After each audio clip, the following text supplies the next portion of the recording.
pour tous ceux qui ne nous connaissent pas bien, je vais quand même déjà dire que Lutte ouvrière a pour principe de participer à toutes les élections. En fait, c'est un principe très simple, hein. C'est qu'à partir du moment où on nous demande notre avis, où on nous donne la parole, et ben nous, on a l'habitude de la prendre. Voilà, tout simplement. Pour autant, ce qui nous différencie de tous les autres partis politiques, c'est que nous ne pensons pas que les travailleurs changeront leur sort, ou même l'amélioreront au travers des élections. Voilà. Nous, on ne pense pas que l'avenir des travailleurs se joue dans les élections, qu'il se joue dans les urnes. Hein. Pour nous, l'avenir des travailleurs, l'amélioration de leurs conditions de vie, eh bien, elle se joue dans les entreprises. Elle se joue dans le rapport de force que les travailleurs sont en mesure d'imposer au patronat pour leur emploi, pour leur salaire, pour leurs conditions de travail. En fait, ça se joue sur la capacité des travailleurs à affronter le grand patronat. Voilà, pour nous, c'est clair. Ce qui compte, c'est la lutte de classe. C'est la lutte de classe. Et cette lutte de classe, on voit que les patrons, ils l'amènent. Ils l'amènent depuis déjà, depuis toujours, ils l'amènent depuis toujours.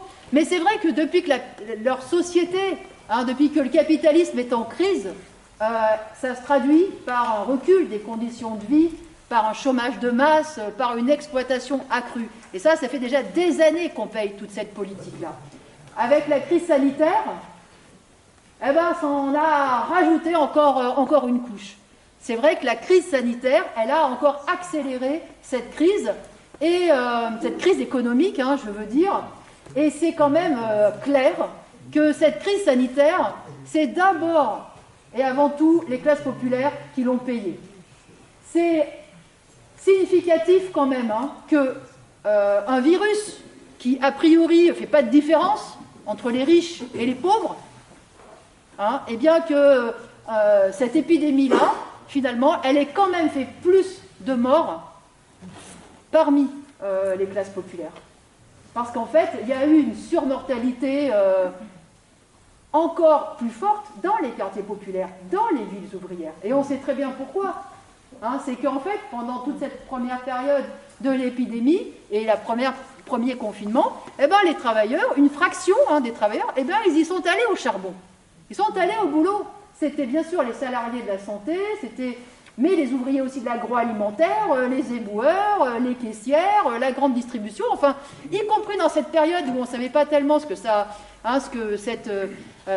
ce virus allait engendrer comme problème, eux, voilà, ils y sont allés avec courage, et ils ont fait tourner la société, ils ont tenu, ils ont tenu la société. Alors les travailleurs, ils l'ont payé, oui, par de grandes souffrances, y compris eux, au travers souvent de leur santé, parfois de leur vie.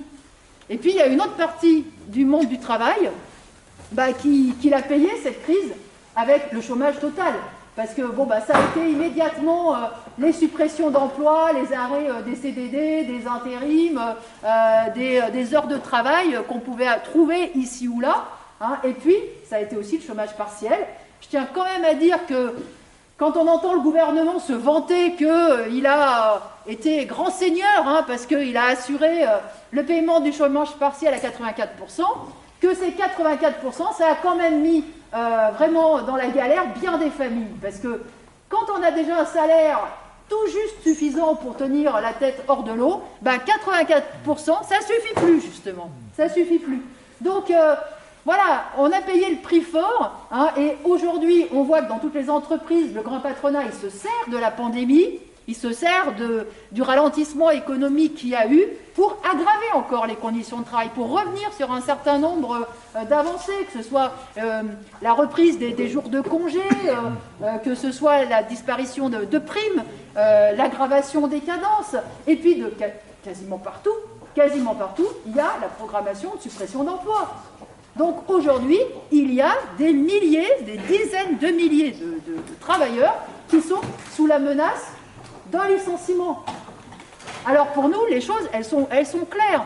Tant que les travailleurs n'ont pas cette perspective de se battre pour leur emploi, de se battre pour leur salaire, bien sûr que ça ira de pire en pire. En fait, ce qu'il faut aux travailleurs, c'est un programme de lutte. C'est un programme de lutte. C'est cette perspective de se battre pied à pied pour un emploi. C'est d'imposer l'inverse de ce qui se passe aujourd'hui dans les entreprises. Au lieu de concentrer le travail sur quelques-uns, c'est de répartir le travail entre tous, c'est-à-dire de baisser les cadences, les horaires de travail, mais de travailler tous. Alors, de les baisser sans diminution de salaire, je précise. Mais voilà, il n'y a pas d'issue pour nous si on n'impose pas cette répartition du travail entre tous. Et l'autre objectif, c'est bien sûr sur les salaires. Les salaires, ils sont indignes depuis fort longtemps. Et ces salaires, il faut les augmenter. Et il faut augmenter le SMIC, il faut augmenter les allocations, il faut augmenter les pensions de retraite. Ça aussi, ça fait partie des droits, de nos besoins, de nos exigences vitales. Je ne sais pas si vous vous souvenez, mais il y a un an de ça, Macron avait expliqué... c'était une façon pour lui de rendre hommage aux salariés qui bossaient.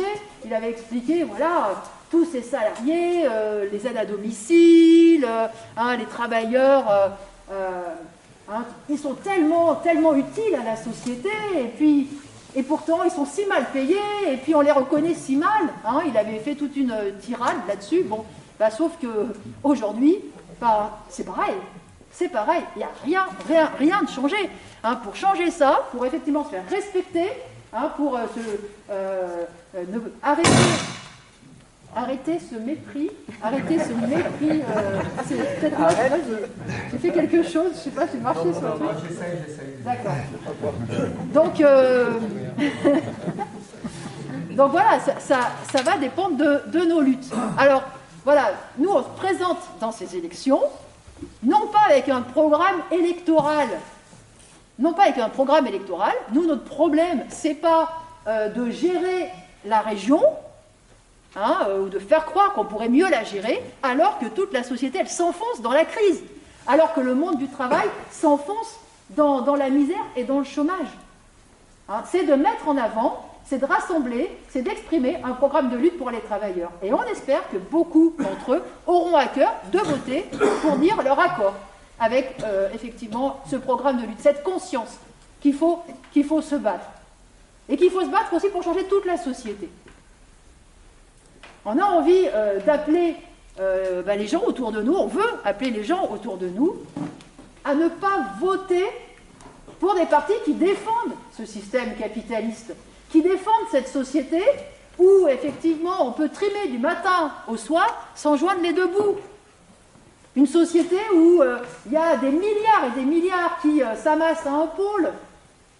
Quand, les femmes et les hommes indispensables à la vie sociale, eux, sont traités... on ne peut même parfois pas se payer une voiture pour aller au boulot. Une société où, par exemple, les vaccins sont des biens privés qui servent à quelques-uns à amasser des milliards et des milliards. Donc voilà, nous on les appelle à ne pas donner la voix à ces partis-là et à affirmer que cette société, il faut la changer, qu'elle nous mène à la catastrophe, qu'elle nous mène dans le mur. On veut convaincre que dans le cadre de cette société capitaliste, il n'y a pas d'issue, il n'y a pas de solution pour le chômage de masse. De toute façon, ils le fabriquent. C'est comme les inégalités, on ne les résorbera pas. Je vais arrêter de hurler. Merci beaucoup. C'est super, là, ça suffit. Ok. Je vais continuer comme ça. Donc voilà, les inégalités, elles ne vont pas se résorber. Le système capitaliste est une fabrique à inégalité.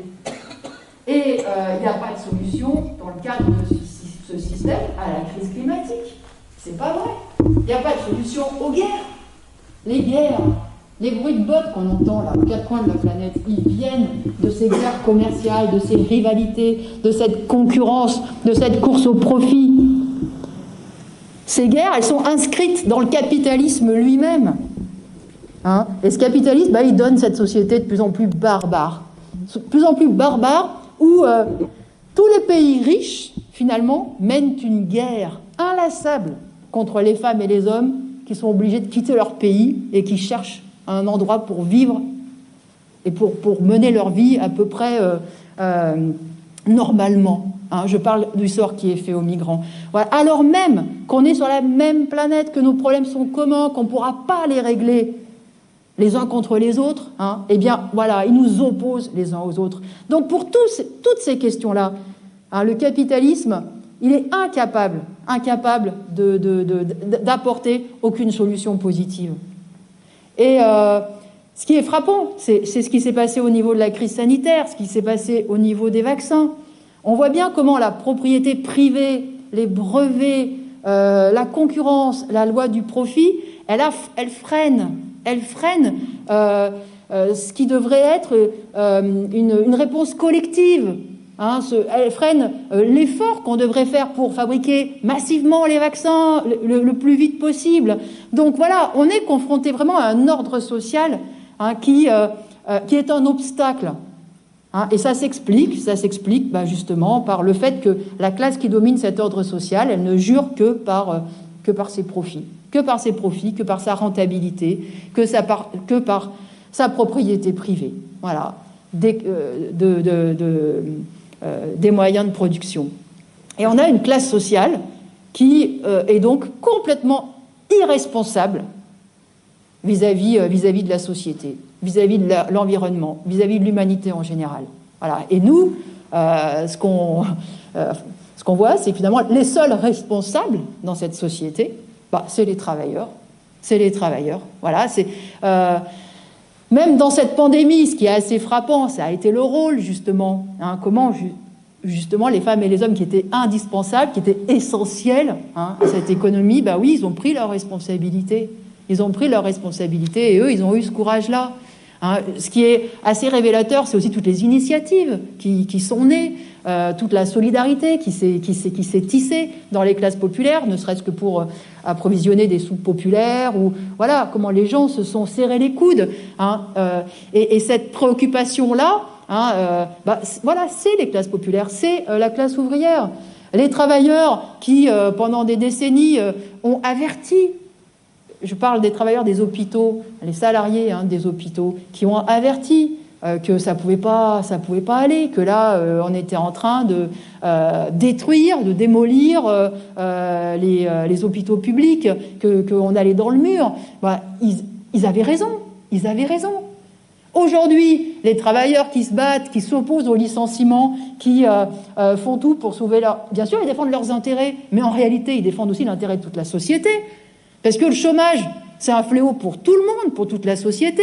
C'est la décomposition sociale, c'est une jeunesse qui ne trouve pas sa place, qui est désœuvrée, et on le paye tous.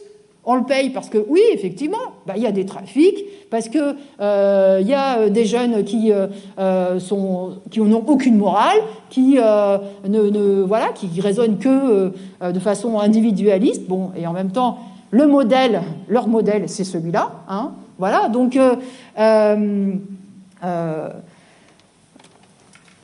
j'ai perdu le fil, mais non, ce que je voulais dire, c'est que les travailleurs, effectivement, en se battant, eux, ils représentent non seulement leurs intérêts, les intérêts de l'écrasante majorité, mais ils représentent aussi les intérêts de toute la société. Voilà. Et nous, notre conviction, c'est que ce sont les travailleurs qui peuvent remettre la société sur ses pieds. Et que puisqu'ils font fonctionner toute la société, puisque c'est eux qui la font tenir, ils sont capables de la diriger. Voilà. Et cette perspective-là, hein, que les travailleurs doivent eux-mêmes prendre le pouvoir, c'est ça aussi qu'on veut faire entendre dans ces élections. C'est l'idée pour laquelle on se bat quotidiennement, pour laquelle on milite quotidiennement, et c'est aussi l'idée qu'on veut faire entendre dans ces élections. Il n'y a pas à attendre un sauveur suprême. Les travailleurs, ils doivent se battre effectivement pour leurs intérêts au quotidien, mais il faut aussi qu'ils réalisent qu'il va falloir qu'ils prennent la direction de la société, qu'ils prennent eux-mêmes le pouvoir entre leurs mains, le pouvoir sur les entreprises, le pouvoir politique. Voilà.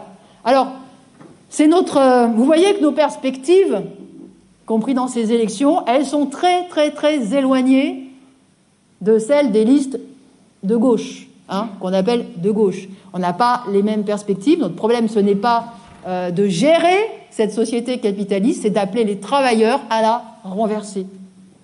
Voilà. Alors, pour finir, je voudrais dire que on sait très bien que entre ces perspectives que nous mettons en avant et ce qu'il y a dans la tête des nôtres, des travailleurs autour de nous, il y a quand même un sacré décalage, que bien sûr les gens autour de nous ne s'imaginent pas au pouvoir, ne s'imaginent même pas en train de se battre, ne s'imaginent même pas à se lancer dans des grandes grèves. Voilà, c'est vrai, mais c'est vrai pour aujourd'hui. C'est vrai pour maintenant. Et nous, on est convaincus que les choses, elles peuvent changer vite. Mais tant que ça dure, tant que c'est cette situation, tant que les travailleurs ne voient pas comment faire pour réagir collectivement, eh bien, c'est la porte ouverte à tous les démagogues. Aux idées d'extrême droite, aux idées racistes, aux idées contre les immigrés, aux idées contre les musulmans. Tout ça, le fait que les travailleurs ne se battent pas, qu'il n'y a pas de lutte d'ampleur et collective aujourd'hui, eh bien, ça facilite le repli, l'individualisme et toutes ces idées-là qu'on voit, qui sont distillées d'ailleurs du matin au soir dans les médias, mais qui sont relayées par tous les partis politiques. C'est bien sûr au départ le fonds de commerce du Rassemblement national que d'opposer les travailleurs les uns aux autres et de faire des immigrés des boucs émissaires. C'est le fonds de commerce du Front National, Rassemblement national maintenant, mais enfin tous les autres partis là ont embrayé. Et regardez cette démagogie sécuritaire avec la fameuse manifestation de la police, des policiers, qui estimaient qu'il fallait que la justice était trop laxiste, qu'il n'y avait pas assez de prison, pas assez de peine de prison. Regardez, il y avait, y compris les partis de gauche, y compris jusqu'au Parti communiste. Donc on a quand même, il y a le fond de l'air est de plus en plus réactionnaire, avec l'expression d'un racisme débridé. Et ça, c'est aussi le fruit d'une situation où le monde du travail, il n'est pas à l'offensive, où il ne se bat pas. Voilà. Alors, il y a bien sûr un combat à mener, un combat politique à mener contre toutes ces idées, mais encore une fois, la seule façon d'inverser le cours des choses, ça sera une reprise de la combativité ouvrière. C'est de là que viendra le retournement de la situation. Alors bon, cette reprise de la combativité ouvrière, moi je ne sais pas quand est-ce qu'elle surviendra. J'en suis aussi impatiente que vous. Moi aussi, j'aimerais que ça soit là, tout de suite, maintenant, bien sûr. Mais on est convaincus que ça viendra parce que de toute façon, cette crise, elle est tellement profonde et elle touche tellement de catégories sociales qu'il va y avoir des réactions et ça peut venir de plein de côtés différents. Je vous rappelle qu'au moment des Gilets jaunes, on n'avait pas du tout, personne n'avait vu venir cette contestation, cette révolte. Eh bien, on peut imaginer un tas de choses. On peut imaginer qu'effectivement, ça vienne des petits commerçants, parce qu'il y en aura quand même un paquet qui vont avoir du mal à relever la tête après toute cette période. Et puis, ça peut venir, pourquoi pas, aussi de la jeunesse des banlieues, qui n'en peuvent plus de subir tout ça. Donc, ça peut venir de bien des côtés différents. Mais nous, en tout cas, s'il y a un début de révolte, on fera tout pour que les travailleurs ils prennent leur place dans cette contestation, et surtout qu'ils aient une politique, qu'ils sachent où aller. Parce que c'est dans cette période-là que, oui, on a un levier là pour véritablement inverser la situation, le cours des choses, et nous l'espérons, en tout cas nous militons dans ce sens, changer toute la société. Voilà, alors, pour conclure. Donc,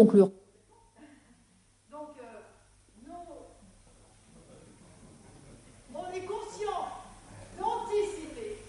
On est conscient d'anticiper sur des luttes, pour l'instant, qu'il n'y a pas. Mais en même temps, on pense que cette politique-là, ces perspectives que j'ai défendues, à la fois quels objectifs pour défendre les intérêts quotidiens des travailleurs et la perspective de renverser le capitalisme, c'est une politique qu'il faut propager aujourd'hui dans les consciences. Il faut armer déjà les travailleurs de toute cette politique, et ça, c'est la meilleure façon de préparer l'avenir. Voilà nos convictions profondes et notre démarche.